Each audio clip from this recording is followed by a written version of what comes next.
Welcome to the Ready Soda podcast. Here we are, episode 3.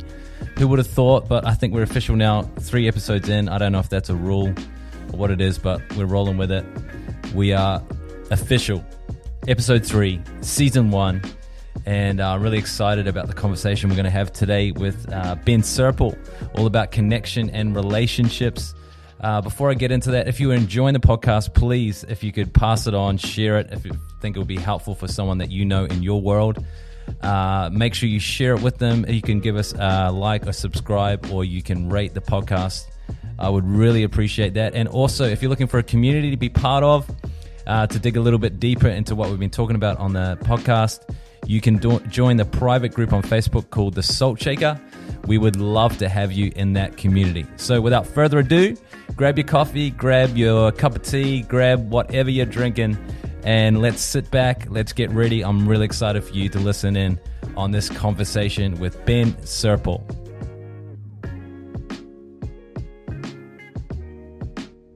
Hey, it's my pleasure today to have my friend Ben Serpell on the podcast. I met Ben in Jesus Culture School of Leadership, and Ben was one of the what do you call them? Instructors, mentors, all those kind of things. But Ben was my one-on-one, my go-to.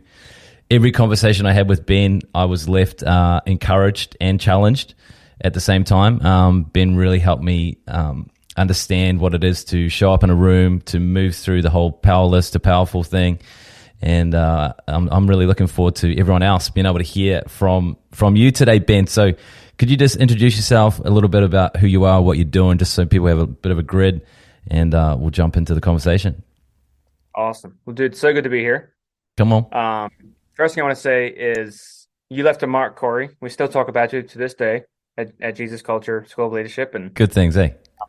Yeah, only good things. Mostly good things. But I am, it feels important to say, because I'm talking to Corey, that I was born in Australia. I moved to America at 18 years old for the woman of my dreams. My excuse to get there was school of ministry. That's how I got to the country.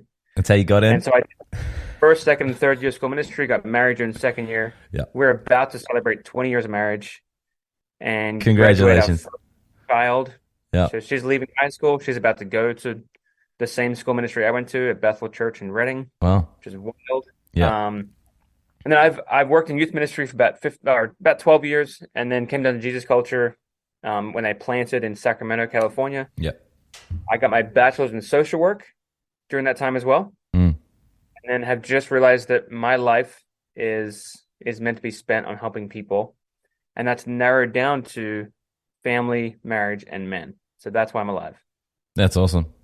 You carry that so well, man. It's a beautiful thing. You've definitely helped me in all 3 of those areas. So super grateful. Awesome. So the podcast it's about being salt and light and being connected, which is huge in family, in relationships. Connection is a big key, and I learned a lot about connection from you. I guess we don't want people who are listening to think that being salt and light is just confined to the areas of the public proclamation of our faith or evangelism, but actually it's family, it's relationships, it's how we do life. So I'd love you just to bring us into a little bit what that looks like, Ben. Yeah, well, let me just start at, I think we actually get more authority out there. Wherever out there is for you, we actually have more authority to talk out there when in here is taken care of. Yeah, that's great. When I say in here, I think that starts with my own internal world, me actually getting things in order. And then it actually moves to my family and the closest people to me. Yeah. That when that becomes my most important mission, that my family understands and hears the message I love and value very much consistently, it actually gives me the fuel needed. Yeah. And the authority needed to go out there and say the same thing to the world that desperately need this message of the gospel. Come on. That's so good. Yeah. That's awesome. So with all your work with families and relationships and all everything in between, what are the main sort of roadblocks or things that you're seeing across the board that we could probably speak into today in the area of of connection.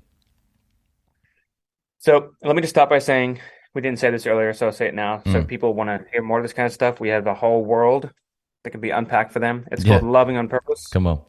Um, my wife's dad is Danny Silk. He's written 7 books now, I think. One of those is Keep Your Love On, Unpunishable. My wife just came out with a book Come on. called Imperfect Parenting. I'm actually wearing the hat today. It says Fight for Your Family, That's Nehemiah awesome. 4:14. So there's a whole world. If you look up lovingonpurpose.com, Yep. courses, we have all this kind of stuff that will only enforce what I'm talking about today. So I want Yep. to make sure that's out there That's first awesome. Come on. for anyone listening that wants more. Yep. I think the two things that pop up in my heart when I start talking about this stuff, I heard someone say years ago that disconnection is the most important problem. It's the biggest problem in your world. Mm. And I think Wow. we can play that in a few different ways. First of all, with the Lord, Yep. the biggest problem in our world is disconnection with Him. Yep. And if we're not solving that, we need to put everything else aside and go solve that first. Mm. I heard someone, I was talking to a lady yesterday, and she was just kind of talking through, she went through a really painful situation. And this painful situation created distance with her leaders, with her family. And then ultimately, she said she actually walked away from the Lord for 5 years. Wow. And she just had this big old hairy problem. I mean, she was in pain and some really unjust things happened to her. Yeah. That's not fair. Yeah.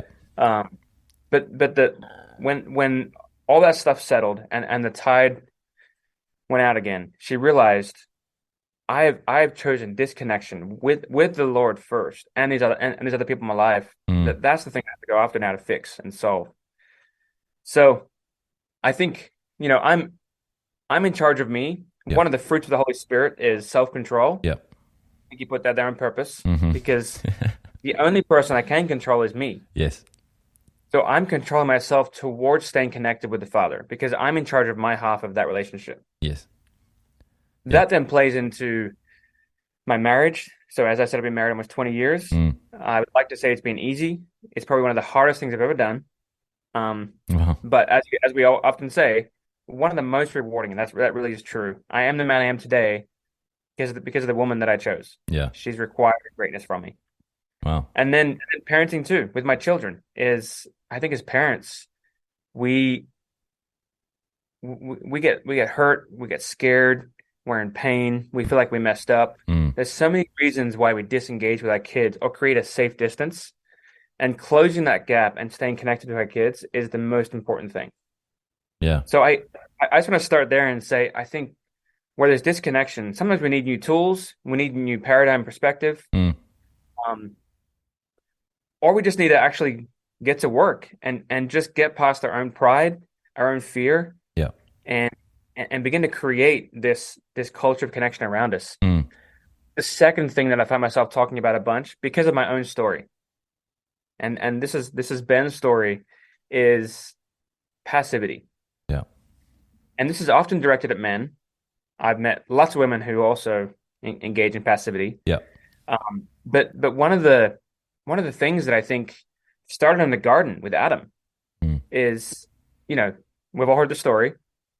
Adam and Eve are naked, running around and happy about it, and they've been given ownership and responsibility over this whole garden. And then the Lord says, there's just one choice.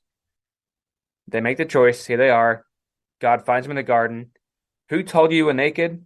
We fast forward to the point where Adam says, the woman that you gave me. Mm. And the way I like to picture it is it's kind of like Adam took a step back Mm. and he disengaged from the situation and blamed Eve. Wow. Just imagine if Adam took a step forward and said, you know what, God, I'm going to take ownership for this. Mm. I let this happen. I'm going to fully engage in this moment and carry the responsibility as a father, as a man, as a husband. Yeah. And he didn't. So what has to happen is Jesus has to show up on the scene years later and show us what fully engaged looks like. Show us what responsibility looks like. Wow. And so he took it all on. Yeah, true. He took responsibility for everything that wasn't his at all. Yeah, true. The way this plays out in my story, and the reason I bring up the Adam part is just this is where it started. I think Adam gave us an out. he gave us an option for passivity. Yes. And in my own marriage, I watched this play out where I was so afraid to fail and I was so afraid of rejection that I needed to protect myself. Yeah. And self-protection was called passivity. Wow. And then I watched it play out in my parenting too. I married a pretty driven, outspoken, confident woman. Yeah. And my firstborn looked and sounded like her. So I had two women in my life that were going to tell me what's up. And That's so it. I'm like, how do I get out of this? Oh my gosh. I just felt like I'm failing and experiencing rejection at every turn. Yeah. Wow. And if you didn't know this already, I also married into the family that wrote the book on parenting. So that was fun too. Well, I had some stuff to confront, Yeah. right? I had Yeah. some things to actually go address. That's awesome. Yeah, but that's real. Yeah. That's how I felt. That's good. That's so good. Um, so how did you start? So you're in a position of I love what you said, man. Self-protection worked out as passivity, which is quite. I see myself doing that as well. I'll take a step back so I don't get hurt or get caught up in the mess, but actually I leave my role or my responsibility. Just to, which is not really what we're called to do, right? We're meant to take ownership of those areas. So how would someone who is maybe feeling, first and foremost, with God, disconnection with God, I like what you're saying. When we understand that we're disconnected from God, we usually disconnect from all the other relationships around with us. So again, first and foremost, that our connection with God is what's keeping us healthy, right? And giving us the strength to actually show up and take responsibility. So let's say we've got that sorted, but how would a husband, how would a mother, how would a boss, how would a sibling take the first steps to be, to get out of that passivity, to actually, to start walking along a path of bringing back connection to a relationship that's been disconnected? Yeah. So let me start by saying I think it's Bill Johnson that said, "I'm I'm going to make God my source, so Mm. I can make you my target." Wow. We often flip that thing. Mm. I think the essence of a codependent relationship is I've actually made this person my source, Yeah. or Wow. or I've become theirs. Where they're happy is my job, Wow. and that's often what happens. Even in when someone's chosen passivity as a self-protection mechanism, they Mm. feel powerless in this relationship. Mm. So, in a very practical way, the way it started for me is, I married a woman, and I'll start with marriage because that's not everyone's married, but everyone has someone close to them Yeah. that they can practice with. For Come me, on. it was marriage, Yeah. where, I married this woman who came from, we communicate well, we share needs really well, Mm. family. I didn't. That wasn't my experience. That wasn't my upbringing necessarily. Yeah. So I jump in this world, but what quickly started to happen is we had this agreement, and this is really around needs, and we have lots of material on this in Loving on Purpose, so you can find more if you need to, but we had this agreement that her needs were more important than mine. So a different way to say that is you matter and I don't. Well, the good thing was we agreed. She agreed that she mattered and I didn't, and I agreed that she mattered and I didn't. So here we Wow. go. Perfect. Peace. We're perfect for each other. Wow. And so, what began to happen, this woman who really was a great communicator, Yeah. I actually began to train her how to treat me. Mm. So the disrespect began to grow, Mm. and how she would talk to me, how she would treat me, how she would address me in different areas. When I would make a mistake, she would punish me. Mm. There's just this experience growing of disrespect. And I would either just take it Yeah. or just try and avoid it. Yeah. Because remember, I'm afraid of failure and Yeah. rejection. These are the things that passivity is protecting me from. Mm. The way I like to say it often is passivity promises protection, but only yields isolation. Wow. So It's good. the way this started for me is I began to realize this.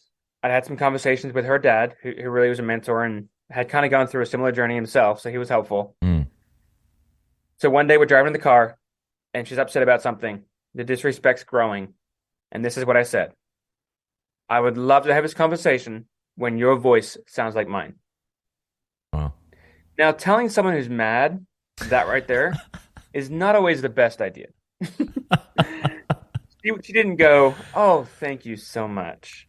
I will I would love to respond in peace and calmness." No, she got more mad. Yep.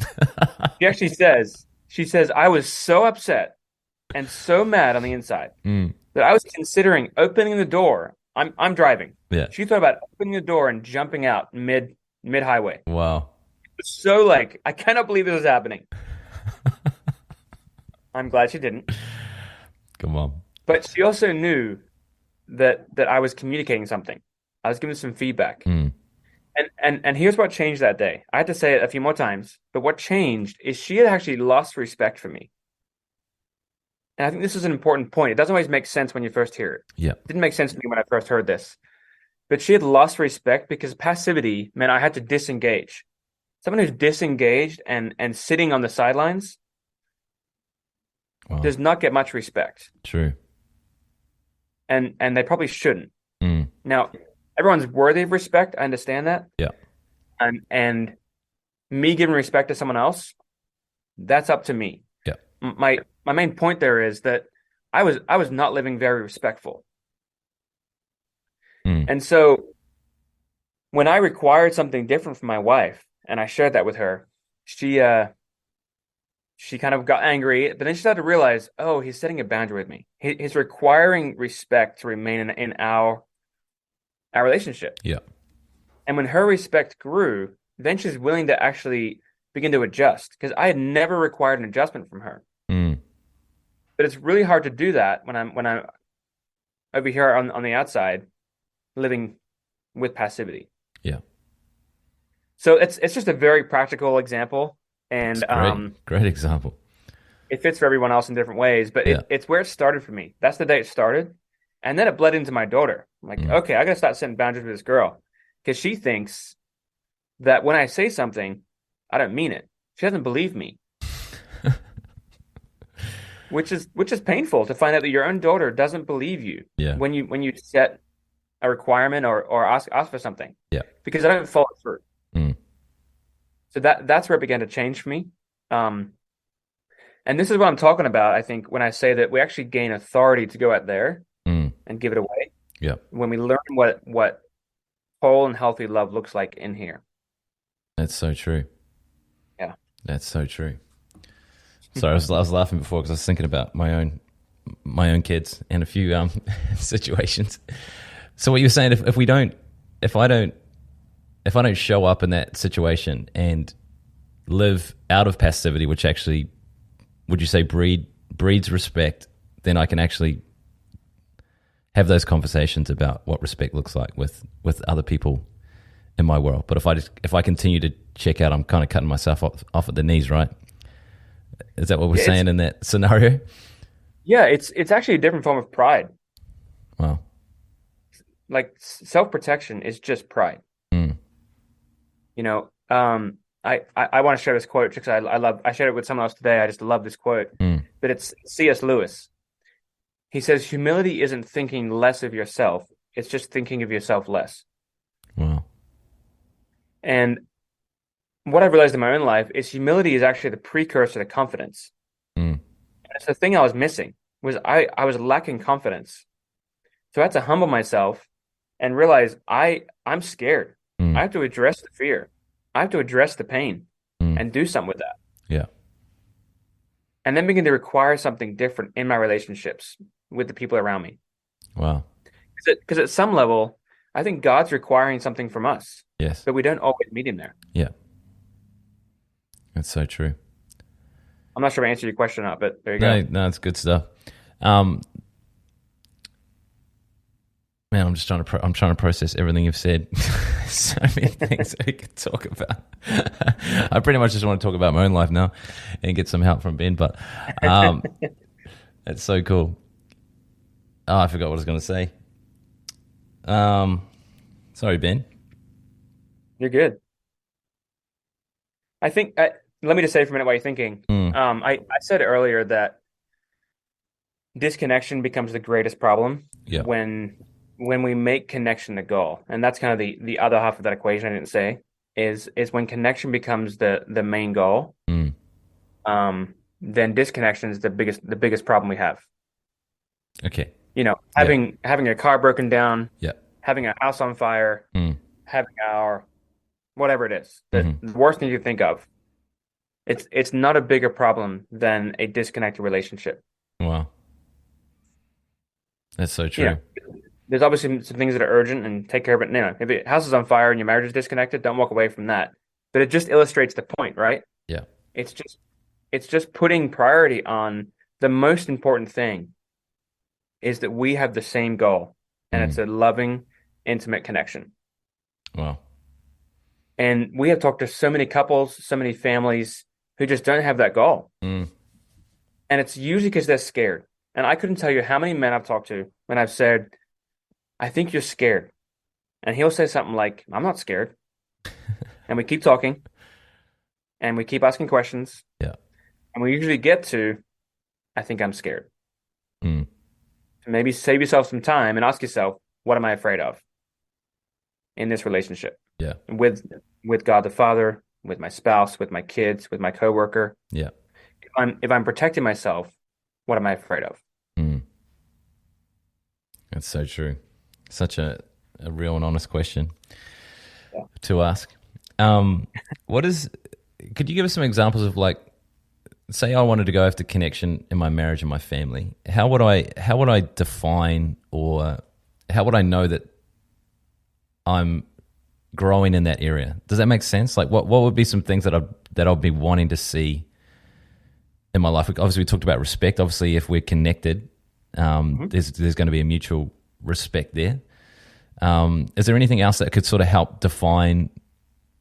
Because I think everyone wants to be connected. We were designed, for a relationship with God and people, so we want connection.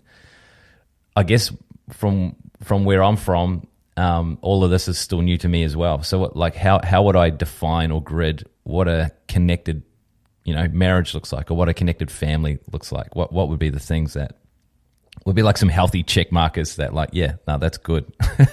Yeah. Or maybe the opposite would be helpful for people to define what does disconnected look like? You know what I mean? Yeah, I think there's a couple of thoughts there. One is that the message of love and value is successfully being sent. Mm. Yeah, that's So, good. for instance, the easiest place to start is love languages. Yep. And most of us have the sticker, bought the shirt, and have 5 books at home on love languages, but are not actually practicing it. That's So true. we do this in conferences all the time. We have everyone stand up Yeah. or raise their hand, actually. We say, all right, raise your hand if you've ever heard of love languages. Yeah. Everyone raises their hand. Yeah. Raise your hand if you've taken the assessment in the last 5 years. About half the group puts their hand down. Raise your hand if you've taken the assessment in the last year. Most of them put it down. There's like a tenth left normally. Yeah. Right? Because I've heard the information, I understand the information, but I'm not practicing it. Yeah. So good. And it's such a practical, helpful tool in sending the message the way you hear it. Mm. And that's kind of the key. Yeah. Is I have to figure out how you hear love and value, Yeah. so I can do a good job. That's so good. That's really healthy. My wife is a gifts love language. Mm-hmm. Our first year of marriage, I had this brilliant idea. I was walking through the store and I saw a hairdryer. I thought, she likes these. She has one of these. I'm 19 years old. So I bought her a hairdryer for Christmas. She opens it and goes, oh. Now you have to understand, for a gifts love language person, they're like, you thought about me. Yeah. You know me. Yeah. You understand me. So when she opens a hairdryer that she doesn't need, Yeah. has one that she uses every day that I see her use, what's happening here? Well, I thought you might like another one. Yeah. Why? I don't know. Because you already. Oh. So it just started me on this journey where I'm like, okay, I want to say I love and value the way that you hear it. Yeah. There's some other questions in there too, I think, that I'm trying to remember. Yeah, but it's so practical though, because I know personally from when I first got married and we'd looked at love language and all that kind of stuff. I look back now and I was so obsessed with what mine was, Hmm. and really took no notice. I may Oh, have gave a head nod, but no notice of how my wife receives yep. love, or my kids. I was very, I guess that's passivity and self protection showing up again. Like, I need people to know how I'm loved, so I can feel loved and valued. But I felt I was very selfish in my in my earlier years, and maybe still selfish today, of not actually using that tool for what it's for. Does that make sense? Like, I need to know how I'm Yeah, loved, but it was very one sided. Of hey, can I tell you my absolutely. love language? And tell as Yeah, many when people we who go will to listen. Mexico, I speak a little bit of Spanish, but I'm much better at English. Hmm. So I just stick to English. Yeah, So it's uncomfortable to learn Spanish enough that I feel understood yeah, and I can actually have a conversation with you. It's kind of like that. mm, Like, I'm way more comfortable personally with words and touch. yeah, So I give my wife hugs. She's like, "Hey, thanks for another hug. I didn't need it, but I think that was like I guess it was for me. yeah, That was selfish. Okay, crap. But I speak that language really well. I'm really good at that language. yeah, That's natural for me. yeah. Come on. So me having to learn, like, okay, acts of service. Gosh, this one's weird. Yeah, I don't get it. The socks on the ground, they're fine. We'll get them later. Oh, it creates anxiety for you? Oh, that is such a new concept for me. yeah, That some socks on the ground would create that much anxiety. mm, I have no problem just stepping over it. It's yeah, easy. Watch. I'll show you. Come here. You just walk right over it. Ah. Okay, okay. yeah. I get this now. Come on. Yeah. That's so cool. So would you say we're building healthy connection with getting a more of an understanding of the one that we're saying we want to be connected to, right? Same with our relationship with God. We want to know who He is. Yeah. Produces Yeah. healthy So connection. Our I marriages, our kids. I don't know. that's where it starts, I think. Yeah, It starts, and it's a great place to start, is love languages. yeah, I think the other key of connection, or a sign, is safety. mm, And one of the signs of safety is that I'm able to tell you the truth. mm, And I think one of the things lately that's been shown up in Loving on Purpose a lot is this idea that truth is actually what creates trust. yeah, And when you hear someone say, "I don't trust you," you probably haven't truthed them. mm. They actually don't know what's happening inside of you. They Wow. don't know what's going on here because you either don't feel safe, or you haven't created a safe connection, a heart-to-heart connection, to where I get to tell you that. Mm, So I think we start love languages, yeah, but then it gets deeper to the point that you actually get to hear what's happening inside of me. mm, You get to know me. This verse in the Bible, God, search me and know me. mm. I want my wife and my kids to have that kind of access to my heart. Like, you get to know what's happening in here. Wow. Because if I'm scared or don't feel safe, that's not happening. Wow. How far does that go? Like, are you, like, what's oversharing? as a, I'm probably speaking from a man's point of view, a husband point of view.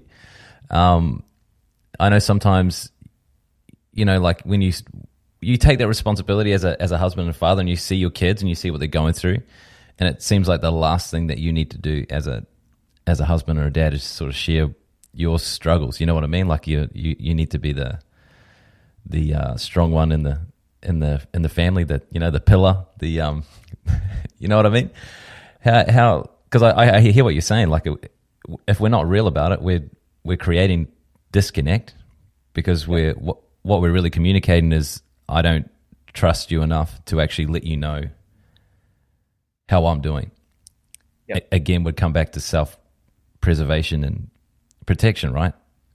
I don't want to let you in there in case you see me for who who I really am, and not who I want you to see. How far do we get? How far do we go with that? Yeah, Maybe that's the wrong I question. How far do we go with it? But yeah. no, it makes sense. What does it look like to be vulnerable? Mm. I think is what you're asking a little Yeah. bit. Cool. And then how vulnerable? Yeah. I think I heard this once, that the definition described by someone else, not necessarily the dictionary, of Mm. character is authenticity, vulnerability, Mm. and responsibility. Wow. So I say that because I think our vulnerability has to match our responsibility. and then a willingness to be authentic and live it out. So I'm the same person Mm. in the bedroom Yeah. as I am on the road by myself Yeah. when no one else is around Come in that on. hotel room. Yeah. So, I to put in the negative for a minute, Mm. if me being vulnerable is sharing my struggle with porn Mm. with my wife, Yeah. or sharing my moral whatever it is, Yeah. my struggle with drinking. I've had that conversation with lots of guys. Mm. Um, if that's me being vulnerable, there needs to be a follow-up of responsibility. Yeah. Hey, That's good. here's my heart. Here's where I'm struggling. Yeah. Here's what I'm so scared to tell you. Mm. Here's what I'll be doing differently. Mm. Yeah, that's so And healthy. to go even deeper, it really is. And this is in all the loving on purpose content. Hmm. I'm just gonna keep bringing it up because That's great. if you want to hear more of this stuff, that's where you'll find it Yeah. on Life Academy. There, we have all these courses. Yeah. But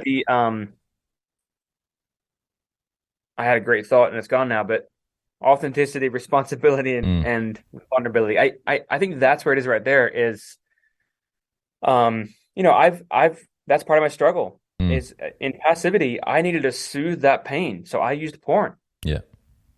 and I had to get to a point. That's what I'm gonna say with my wife, where when I was vulnerable, she needed to know, okay, what's the actual problem you're solving? Porn isn't the problem; it's just the fruit. Mm. It's just the solution you've chosen. Yeah. So, what's the actual problem that you're solving? Yeah.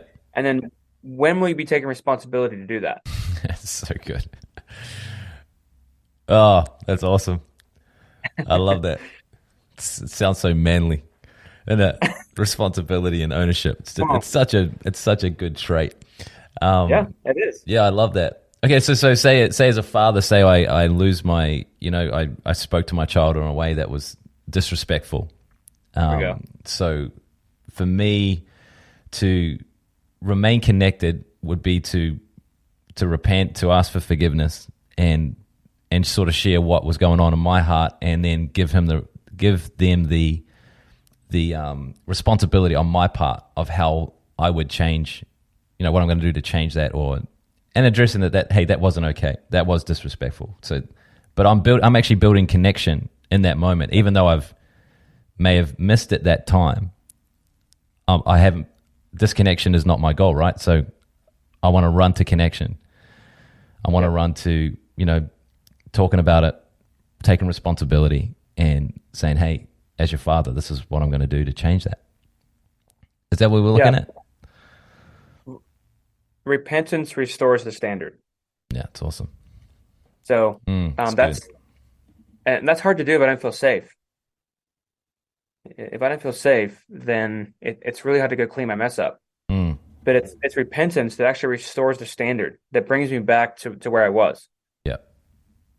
So I think with children, especially as parents, we are creating a culture when we lead that way. Like, hey, I was not very fun. I lost my temper. Yeah. I did not talk to you with respect. Mm. Would you please forgive me? Mm. It actually had nothing to do with you. It was my own stuff that I hadn't dealt with. Yeah, so good. And then a great question to ask any close relationship in your life, and a follow-up to that could be, is there anything you need from me? Yeah, that's great. When I ask that question, people are like, I don't know what I need. So a great follow-up often is, okay, what do you need to feel? Mm. In our relationship, in our interacting, what do you need to feel from me? I need to feel protected. I need to feel connected. I need to feel loved. Okay, great. Mm. Yeah. But one of the keys right here, I think, in building this is we get really good at asking questions. Yeah. I told someone today, just start practicing questions everywhere you go. Hey, do you want this chair or that chair? Do you want to go down the street to that restaurant or this restaurant? Mm. What do you like better? What's more fun for you? I'm just going to ask questions all day long as much as I can. So I start thinking questions. That's awesome. Because what happens is, I think when I have a need or I have something to communicate and I'm looking to draw something out of someone in front of me, if I'm not asking a question, it's a high possibility that I'll be giving a judgment. So a question actually reframes it and helps me draw out of them what I wouldn't know unless they told me. Yeah, that's so true. Wow, that's good. I was just I'm just talking, Corey. I'm just no, blabbing on for a while. that's great stuff. It's great stuff. It's really good. I was just laughing because my wife, she hates it when I ask questions. She's just like, make a decision. Just I'm like, where should we go? Where should we park? So obviously she's trying to communicate to me, Corey, can you just lead and make a decision? Sure. I would love that. So that would be But me. so that one's done for you. Just Yes. make a decision on those things. Yeah. When it comes to her emotions, Yeah. you have no idea what's happening inside of her. True. So if you showed up and said, if she said, I'm sad, you were like, no, you're not. I'm not sad. You couldn't be sad. Rejoice. I am sad. Come on. Yeah. Or you could say, tell me more about that. Mm. When did you start feeling sad? Yeah. Is there something you need from me? Mm. Is it something I did? How can I help? Yeah. It's just a different approach. So good. Yeah. So good. Oh, what would you do if no, I've lost that question. That's probably more for me. But anyway. That was more for me, Ben, I think. Call me later. Yeah, I will. I'll call you. That's so good. This is so good, Ben. I'm not even sure where to go from here, but this is just everything you're saying is just a beautiful nugget, and I'm actually thinking about people in my head when you're saying things, and I'm like, oh man, they're gonna love this. This is gonna be so helpful, and so I'm really excited for people to hear this conversation. Yeah, and you know, for a lot of people, this is this may not be a new idea, but it's not being practiced right now, so it can feel overwhelming. Yeah. We do a lot of parenting conferences and marriage, and we give away lots of tools. Yeah. We often tell people just pick one thing right now. Mm. So if someone hears this today, they're like, I don't even know where to start. Yeah. You know, I've been practicing this for a while. Yeah. So my encouragement to your listeners, if they hear this and they think, okay, I love what he's saying. Yeah. I just don't know what to do. Yeah. I would say just pick one thing that we've talked about today. Just pick one thing and start practicing that. And if you liked it, come back, listen to it again. Yeah. And then pick one new thing. Yeah. That's true. But if I bite off too much, I just get frustrated and quit. Yeah. And then you're straight back into passivity. Yep. Yeah. Exactly. Feels overwhelming. Man, that's so good. I love that, Ben. So the last thing I would add here, when you just my last response to your question a while ago about what does connection look like? Yes. I think there's this theme right now that's kind of bouncing around in lots of different places, but it really is the fruit of joy. I think we're actually meant to enjoy each other. True. And it sounds funny, like, well, duh. But we forget that sometimes. Yeah. We just get busy with life. We get all these pains stacked up and these hurts. And we forget the whole point of this relationship is to actually enjoy each other. Mm. And the Bible is stacked full of joy. It's everywhere. It is. It's true. One of the things lately I've been reading, and I'm going to do something on this soon in our world. But in John 15, it talks all about the abiding. Yeah. You know, where Jesus talks about abide in me and I in you, and you'll bear much fruit. And I'm going to show up and I'll prune you because I love you. Yeah. And all this stuff about you just learning to abide in me and let me abide in you. And in verse 11 of 15, it kind of ends with, and because of all this stuff you just read, I'm talking about, then my joy will be made complete in you. True. So I'm just personally, for me, I've been learning lately that there's this correlation between me learning to abide in him and just find rest in him. Yeah. Actually produces joy. And that's the thing that I want to bring to my relationships. That's the thing that I want to bring to the world. That's like so that, good. that's like the marker that makes us different. Yes. Is joy. That's so true. Yeah, I'm just thinking if people are listening, if they don't know what abide means, it means to continue to be present or remain as one. So it's all about 24/7 connection. So that's so true, and it produces joy. That's good, man. I think that would just help someone today, someone in their marriage or in their family. Enjoy your kids, enjoy your wife, enjoy your husband, enjoy your friends. That's so true. So true. that's the last thing we think about. Hey, we just get through the day, get through life, survive with each other, and hope tomorrow's better. But that's passivity preaching, right? That everything will change tomorrow if I just keep doing what I'm doing. But the reality is it needs to change, and we need to take responsibility for our world, eh? That's it. So that's so good. And that's where the joy increases. When I take responsibility for what I'm in charge of, there's actually joy hiding in there, which is kind of shocking. You think, I just got to work myself to death. No, you actually get to partner with joy when you're living out your purpose. Yeah. Yeah. That's so cool. I'm so excited. I'm so excited for people to hear this and begin this journey of showing up and being connected. And I just I'm trying to think is there anything that you could quickly point to that sorry, I don't want to hold you for time, but anything that could be in someone's world right now that is continually fostering disconnection? Like, does that make sense? How am I trying to say that, Ben? I think we might have already answered it, but I'm just trying to think of people that are disconnected right now, and what is happening and going on in their world right now that is continually keeping them, in that cycle of continually not showing up or taking responsibility. Like, it's that whole there's probably lots of factors to look at and consider. I think probably at its core, typically, if the thing I'm responsible for, I probably have some self-preservation and self-protection going on. Yeah. That one of the books I mentioned by my wife's dad, Danny Silk, is Keep Your Love On. That's my job. Yeah. No one else is in charge of my love moving towards someone else. Yeah. So if I've turned my love off and I'm self-protecting, the only person that can turn it back on is me. That's true. So whatever's in the way of that switch, I have to go move the clutter, turn it back on, break it in the off position, and then start directing myself towards those people that I said I care about the most. Yeah. Because we have to create some connection and some consistency so I can have these hard conversations. But it's not always successful to have a hard, truthful conversation if we're not connected. So to answer, that's a long answer, I think, but the self-protection and self-preservation is typically at its keeping core. us in there. Yeah. Okay. Yep. That's so true. Man, so exciting. Oh, Ben, it makes me miss you, man. I'm just gonna throw it out there. I miss connection with Ben. So we would love to get to that side of the world soon. Come on. Yeah, you're always welcome in Queenstown, man. You let me know. We'd love to have you on the fam here. It'd be awesome.